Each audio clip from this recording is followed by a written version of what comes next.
Hello. So now we'll do the Newton's law of cooling.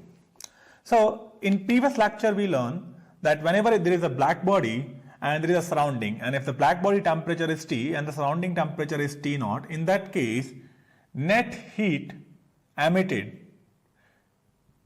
net heat transfer from the body to the surrounding comes out to be sigma A T to the power 4 minus T naught to the power 4. That was the formula we come across. So in this formula, this is a term which represents the heat going out, and this is a term which represents the heat coming in. So the subtraction of this gives you the net heat which is going out. I am assuming the temperature of the body to be more than temperature of the surrounding. Now we'll do a little bit modification onto this formula. In normal day-to-day scenarios, generally the body's temperature is not that great compared to the surroundings temperature. So when the difference in the body's temperature with respect to surrounding temperature, if that difference is very small compared to 1, we'll modify this formula for this result. So what we did, we defined the temperature T as T naught plus delta T, since this T is slightly more than the surroundings temperature. This delta T is the temperature difference between the body's temperature and the surroundings temperature. Okay, so let's put this value into this formula. So we want to calculate net heat transfer in case when the difference is not that large, difference in temperature is not that large.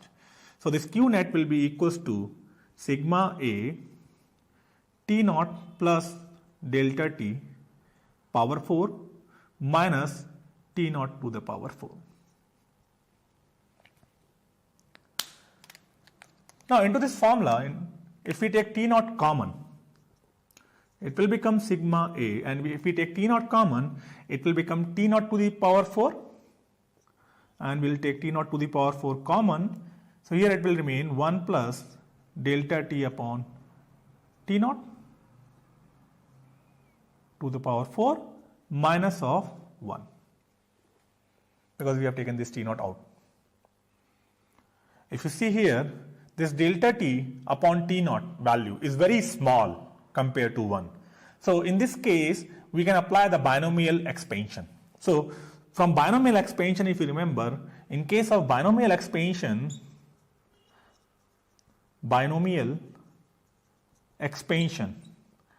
1 plus x to the power n is approximately equals to 1 plus n times of x, when x is very small compared to 1.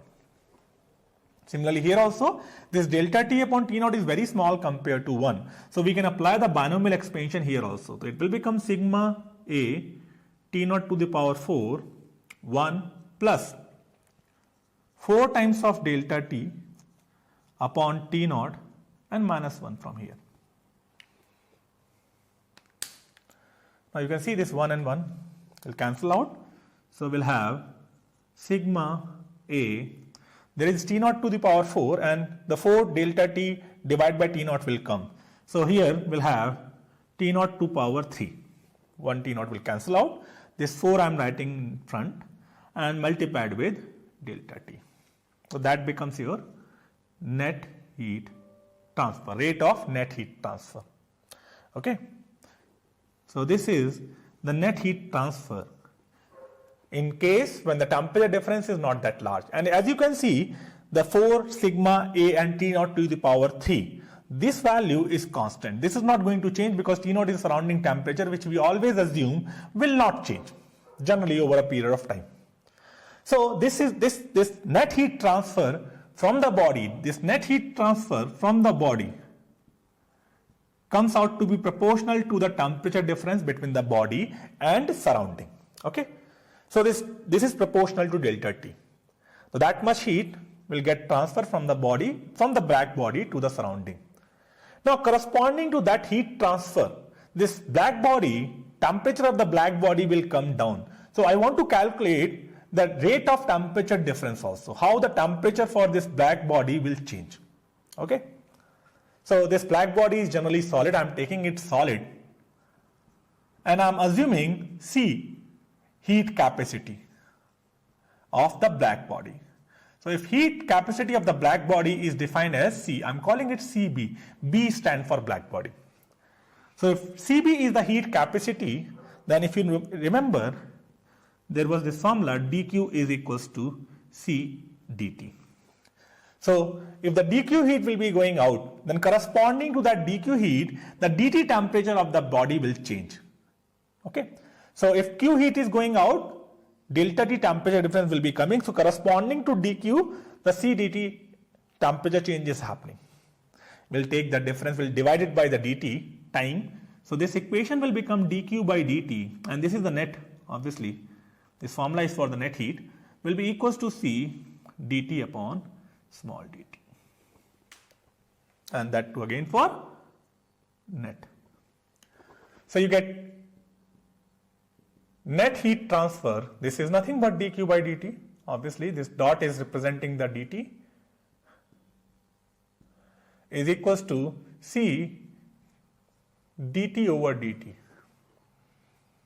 Now we have this relationship. We can replace this value into this relationship. This is my, let's say, equation 1. So from equation 1, if you see, if I put this value, Q naught net value, into the equation 1, we'll have C dt over dt is equals to 4 sigma T naught to the power 3 delta T.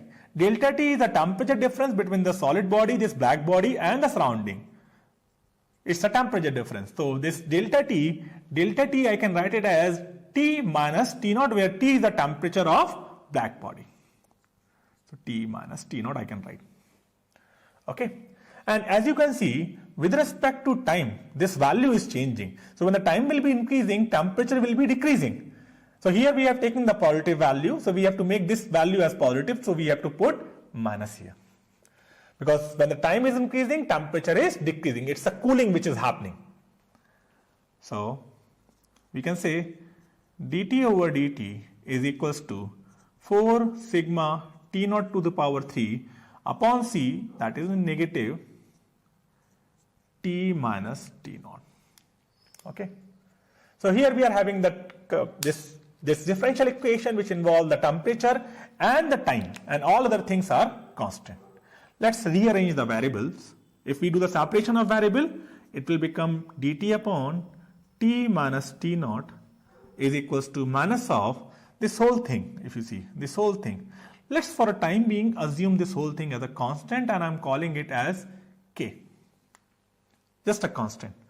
So k dt. So we have to integrate this function. If we have to integrate this function, we'll integrate on both the sides. Now we have the separate variables. Here we are having time, here we are having temperature. So the time was 0. Let's say the temperature was T1. This was the initial temperature of the body. And when the time becomes some general time small t, I'm assuming temperature to have a general value capital T. We will integrate this function. If we integrate this function will give you ln T minus T naught, limits from T1 to T, and that will be equals to minus of KT. So there is a lower limit T1, which is the initial temperature, and there is the upper limit T, which is the final temperature, not the final, in between temperature, which is as a function of time. Let's put that value. If we put the limits here, it will become ln T minus T naught minus ln T1 minus T naught, and that will be equals to minus of KT. If we further rearrange this equation, we will get ln T minus T naught divided by T1 minus T naught, and that is equals to minus of KT. So now we are having a function of temperature with respect to time. Now let's take the anti-log. If we take the anti-log here as well as here, it will become T minus T naught divided by T1 minus T naught is equals to e to the power minus KT. Okay. Further rearrangement if we do, then T will be equals to T naught plus T1 minus T naught e to the power minus KT. So here you get the function of temperature with respect to time.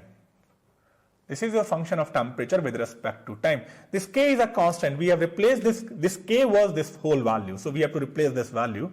So if you write the value of k, then t will be equals to t naught plus t1 minus t naught e to the power